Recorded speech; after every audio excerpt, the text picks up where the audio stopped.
Bienvenidos estudiantes al área de gramática. ¿Cómo están? Vamos a iniciar esta semana con buena actitud y vamos a recordar los acuerdos del día. Participa diariamente en clases.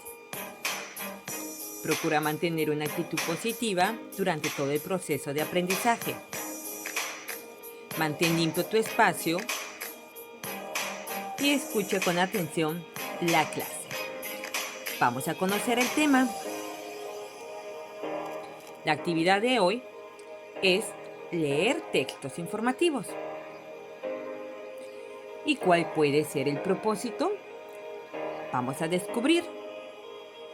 Realizamos comprensión lectora de estos textos informativos. Perfecto. Ahora, es importante, estudiantes, tener en cuenta que en todo proceso de comprensión lectora existen 3 niveles de lectura: el nivel literal, el nivel inferencial y el nivel crítico valorativo. ¿Correcto? Muy bien. ¿Qué nos dice el nivel literal? El nivel literal nos explica o nos lleva a recuperar la información explícitamente planteada en el texto y se la reorganiza mediante clasificaciones, resúmenes y síntesis. Es decir, extraemos tal cual el autor lo menciona en el texto. En el inferencial utilizamos los datos explícitos que en el texto, más las experiencias personales y la intuición, como el de realizar conjeturas o hipótesis. Aquí ya tratamos de interpretar e inferir lo que el texto quiere transmitir, mientras que en el crítico valorativo se emiten juicios. Se incluyen todas las creaciones personales o grupales a partir de la lectura del texto. Es decir, aquí hay opiniones, juicios, ya hay un criterio más profundo de análisis sobre el texto. No olvides que esto es importante dentro de la comprensión lectora. Por eso que se habla de niveles: literal, inferencial y crítico valorativo. ¿Cuál es el tema de la lectura? ¿Qué se puede deducir de la lectura? ¿Qué, cómo, dónde, cuándo, quién, quiénes? ¿Por qué? ¿Para qué? ¿Qué opinas? ¿Qué pasaría si? ¿Cómo evalúas? Si te observas, o mejor dicho, observas las preguntas, podrás darte cuenta que las preguntas varían de acuerdo al nivel de comprensión lectora. Entonces, un buen lector pasa por estos 3 niveles y en ambos niveles responde.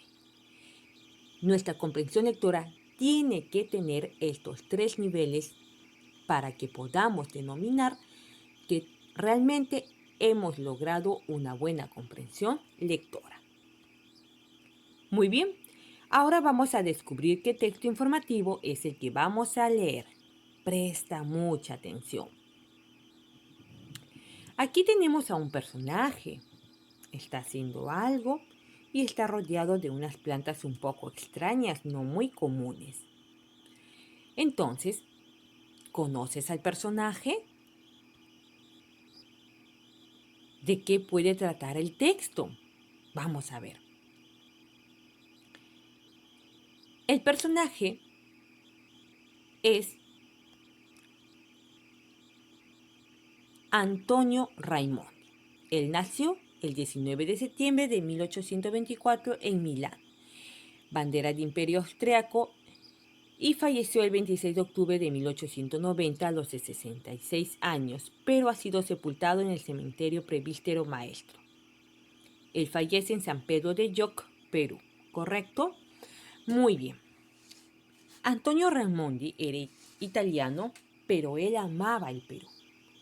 Y Antonio Raimondi es muy conocido por su gran frase que el Perú es un mendigo sentado en una banca de oro. Lo que él quería decir exactamente es que en el Perú hay una gran abundancia de recursos naturales que, bueno, a veces los mismos peruanos no estamos de repente valorando esa riqueza diversa que poseemos, ¿no? Entonces nuestro personaje, Antonio Raimondi, Llegó al Perú desembarcando en el puerto del Callao el 28 de julio de 1850. Desde 1851 se desempeñó como profesor de historia natural, teniendo a su cargo la enseñanza de la geología y la botánica. Fue uno de los maestros fundadores de la Facultad de Medicina en la Universidad Nacional Mayor de San Marcos en 1856. Muy interesante. Fue cautivado por los recursos naturales del Perú, pues de los 40 años que vivió en él, 19 años viaja por casi todo su territorio con el fin de conocer más a fondo su naturaleza y sus habitantes, ya que desde Italia los había estudiado bien. Financió sus primeras expediciones con sus propios recursos. Miren qué tan maravillado estaba Antonio Raimondi por lo que podía observar del Perú, ¿no? Entonces, eh, tiene una obra muy resaltante a Raimondi que se titula El Perú y es editada en 6 tomos entre los años 1875 y 1913, ¿no? En la cual anima y aconseja directamente a todos los peruanos a estudiar las riquezas naturales del Perú, que eso es muy importante, ¿no? La, la popularidad de Raimondi, como ya les comenté, se ve singularmente representada por la atribución que lo hace aparecer como el autor de aquella frase, que tristemente es célebre, frecuentemente mencionada tanto por los medios de difusión como los políticos peruanos: el Perú es un mendigo sentado en un banco de oro, al cual Raimondi hacía referencia a esa riqueza en recursos naturales, ¿correcto? Sin embargo, los investigadores indican que tal frase nace de ese acervo popular y no de la pluma de Antonio Raimondi. Sin embargo, fue él quien lo comunicó, digamos, lo expresó y bueno, por ser un personaje importante de aquella época, la frase trascendió, ¿no? Antonio Raimondi fue siempre muy reconocido por científicos y naturalistas. Prueba de ello es que se le dedicaron los nombres científicos de algunas especies animales, es decir, descubiertas por él. Muy interesante la vida de Antonio Raimondi y te recomiendo que sigas buscando información de él. Excelente. Ahora vamos a leer. Acompáñame a leer. Vamos a leer entonces. La lectura que vamos a leer es sobre esta planta, la puya, en la cual participó en los estudios de esta planta Raimondi. Entonces la lectura se titula La puya Raimondi. Vamos a leer. Hoy la puya de Raimondi, una planta que está en vías de extinción, pronta a desaparecer. Soy oriunda del Perú y habito en ciertas zonas de la cordillera de los Andes. Acá el término es soy la puya, ¿no? Soy la puya de Raimondi. ¿Qué más dice? Soy oriunda del Perú y habito en ciertas zonas de la cordillera de los Andes a 3.800 metros sobre el nivel del mar. También me conocen como el gigante de la puna. Mis hojas son muy fuertes y presentan bordes con espinas duras. Mido entre los 10 y 12 metros de altura. Tengo un conjunto de miles de flores blanco y crema. Es lo que, como se está describiendo la misma puya, ¿no? Y solo florezco una vez en toda mi vida. Vaya, qué pena, ¿no? Teniendo esa variedad de flores, pues sería muy bonito que lo pudiera hacer más de una vez. Que por cierto es aproximadamente 100 años. Sirve de refrigerio y nido de gorriones y tórtolas, así como alimento para insectos picaflores, etc. Asimismo, soy una trampa mortal para los aguiluchos como también para las ovejas, que al acercarse a comer quedan atrapadas entre espinas. Ahora ya me reconoces y me puedes encontrar en el Parque Nacional Huascarán, al cual es la encargada de mi protección y preservación, ¿no? Donde se encuentra la puya Raimondi. La referencia bibliográfica es Naturaleza y Comunidad de la editorial Santillana. Muy interesante historia, de una forma muy breve y concreta, mejor dicho, texto informativo, nos va dando datos generales de esta planta. Vamos entonces con la comprensión lectora. Dice, responde las siguientes preguntas. ¿Dónde habita la puya de Raimondi? A ver, ¿quién lo recuerda? Vamos a ver si estuvieron atentos. No los escucho y no los veo participar. Muy bien, exactamente. Es oriunda del Perú, que habita en ciertas zonas de la cordillera de los Andes. Excelente, muy buena respuesta. Continuamos. ¿Qué característica presenta esta planta? Lo acabamos de mencionar en la lectura.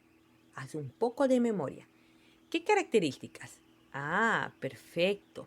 Presenta las siguientes características. Son muy fuertes, mide entre 10 a 12 metros de altura, tiene diversas flores blancas y cremas y solo llega a florecer una sola vez en su vida. ¿Es importante esta planta para los demás seres vivos? ¿Por qué? Sí, porque sirve de refugio para los nidos de gorriones y tórtolas, como también de fuente de alimento, y es una trampa mortal para los aguiluchos y a veces ovejas por las espinas que posee esta planta, ¿no? Los enreda. Muy bien, esta respuesta te la voy a dejar para que analices en casita, de repente converses por ahí con un familiar adulto de confianza y puedan en conjunto responder por qué crees que la puya de Raimondi está en vía de extinción. ¿Qué quiere decir extinción? Cuando algo va a desaparecer por completo. Entonces esto vas a responder en casita para que sigas reflexionando. Ahora te invito a realizar otra lectura informativa. Observa la imagen antes de leer. Bien, ¿qué es lo que tenemos aquí? ¿Son manchas? ¿Qué opinas tú? Ah, muy bien, pueden ser microbios o pueden ser bacterias. Excelente, buen trabajo. Entonces, ¿qué observas? Puedes poner bacterias, microbios, pero en el avance de la clase nos daremos cuenta a dónde es que queríamos llegar con estas preguntas. ¿De qué puede tratar el texto? Ajá, muy bien. El texto puede tratar quizás de los virus, de los microbios o las bacterias. Vamos a ver. Aquí tenemos una imagen de una bacteria. Y entonces, ¿qué es una bacteria? ¿Sabemos lo que es? ¿Tenemos conocimiento de lo que es una bacteria? ¿Qué viene a ser exactamente una bacteria? ¿Te protege igual que un antibiótico? ¿O son dos cosas diferentes? A ver, las bacterias son microorganismos procariotas que presentan un tamaño de unos pocos micrómetros, ¿no? Entonces, vamos a seguir leyendo. Son organismos procariatos unicelulares que se encuentran en casi todas las partes de la Tierra. Por eso vamos a leer. Las bacterias son un filo de microbios unicelulares procarióticos del reino de los moneras. En algunos medios científicos se prefiere la denominación de bacterio en vez de bacteria. Muy bien, vamos a continuar. Ahora vamos a leer. Te invito entonces a leer el siguiente texto informativo. ¿Ya imaginas de qué va a tratar si hemos estado comentando de las bacterias? Muy bien, así es, era un texto informativo de las bacterias. Vamos entonces a leer. ¿Necesitamos las bacterias? Las bacterias son necesarias para mantener en equilibrio la naturaleza. Muchas bacterias, mejor dicho, muchas bacterias descomponen los restos de animales y plantas, es decir, pasan por el proceso de la putrefacción, devolviendo así las sustancias que componen a los seres vivos al aire y a la tierra para volver a ser aprovechados. Muy bien. Un ejemplo de este aprovechamiento es el llamado ciclo del nitrógeno. Bueno, parece ser que lo están queriendo implementar para poder regar a las plantas. El elemento nitrógeno está presente en las células y en el aire. Todos los seres vivos lo necesitamos, pero no lo podemos obtener directamente de la atmósfera. Las bacterias, al descomponer los restos de animales y vegetales muertos, convierten su nitrógeno en nitratos. Los nitratos son asimilados por las plantas y les sirven de alimento. Los animales a su vez se alimentan de las plantas que han obtenido el nitrógeno de esta manera o bien de otros animales herbívoros, así llega a todos los seres vivos. Para acabar el ciclo, los excrementos de los animales o los restos que quedan en el suelo al morir, las plantas y los animales vuelven a la tierra, iniciándose de nuevo el proceso. Muy bien. ¿Qué más dice aquí? Por tanto, las bacterias forman parte del principio y del final de la vida. Muy bien. Vamos entonces con la parte de la comprensión lectora. ¿Para qué son necesarias las bacterias? ¿Para qué los habíamos dicho? ¿Para causar enfermedades o para descomponer? Muy bien, para descomponer. Entonces son necesarias para la descomposición de animales y plantas muertas y así mantienen el equilibrio de la naturaleza. ¿Cómo actúan las bacterias descomponedoras en la naturaleza? Estas bacterias al descomponer convierten el nitrógeno en nitrato que son asimilados por las plantas y les sirven de alimentos. Así es. Muy bien. Vamos a seguir repasando entonces de las bacterias. Las bacterias son seres vivos unicelulares y procariotas. Son ubicuas, viven en casi todos los ambientes de toda la zona. Es decir, que en diversas áreas y en diversos lugares vamos a encontrar bacterias. Por eso es que dice, son ubicuas, viven en casi todos los ambientes de las tierras o de las zonas, ¿no? Tierras desconocidas o zonas, áreas, ecosistemas, también vamos a encontrar la presencia de bacterias. Muy bien. Ahora, para casita desarrolla lo siguiente. Vas a desarrollar la pregunta número 3, donde dice, explica a través de un esquema el ciclo del nitrógeno. En el número 2, o esta es sí, es una actividad en el cuaderno, investiga con más información lo de la biografía de Antonio Raimondi y copia la información. Y luego, ¿por qué crees que está en vía de extinción? Estamos hablando de la planta de la yupa. ¿Por qué está en extinción algunas especies o algunas plantas? Quizás las bacterias han aumentado. Todo puede pasar cuando tenemos un planeta altamente contaminado. Muy bien, estudiantes. Muchas gracias por participar. Dios los bendiga. Y no olvides enviar tus evidencias de manera o forma ordenada. Recuerda seguir cuidándote. Seguimos en pandemia. Respeta el protocolo de bioseguridad. Hasta la próxima. Bye bye.